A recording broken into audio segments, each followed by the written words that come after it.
রাস্তার পাশে একটি ব্যক্তি হারিয়ে যাওয়া ছোট্ট বন্য খরগোশ দেখতে পেলেন এবং তাকে কিছু দুধ খাওয়ালেন। অবাক করার বিষয়, খরগোশটি তাকে অনুসরণ করতে বাড়ি পর্যন্ত চলে এলো, আর কোনো উপায় না দেখে তিনি সেটাকে বাসায় নিয়ে গেলেন। খরগোশটি তার বুকে গা এলিয়ে ঘুমিয়ে পড়ল। তারপর কৌতূহলভাবে বাড়ি ঘুরে দেখল এবং শান্তভাবে বসে নিজের নরম লোম পরিচর্যা করতে লাগলো। প্রতিদিন খরগোশটির সাথে খেলতেন এবং তাকে বাইরে নিয়ে যেতেন। আশা করতেন হয়তো তার বাবা মাকে তাকে খুঁজে পাবে। মাঝে মাঝে খরগোশটি কুকুরের সাথে এত মজা করত যে বাড়ি ফিরতেও ভুলে যেত। মাত্র 1 মাসের মধ্যে খরগোশটি অনেক বড় হয়ে গেল। খেলতে খেলতে মানুষটির বালিশ পর্যন্ত টেনে নিত এবং হাত ধরে মৃদু কামড়াতো।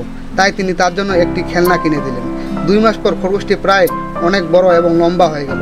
তবুও তিনি তাকে নিজের বাচ্চার মতোই দেখাশোনা করত। গর্ব করে বাইরে নিয়ে যেতেন, সবাইকে দেখাতেন এবং সুস্বাদু খাবার খাওয়াতেন। খরগোশটি শান্তভাবে স্নেহের সাথে তার কাছেই থাকতো। আপনি কি জানেন এটা কোন ধরনের বন্য খরগোশ হতে পারে?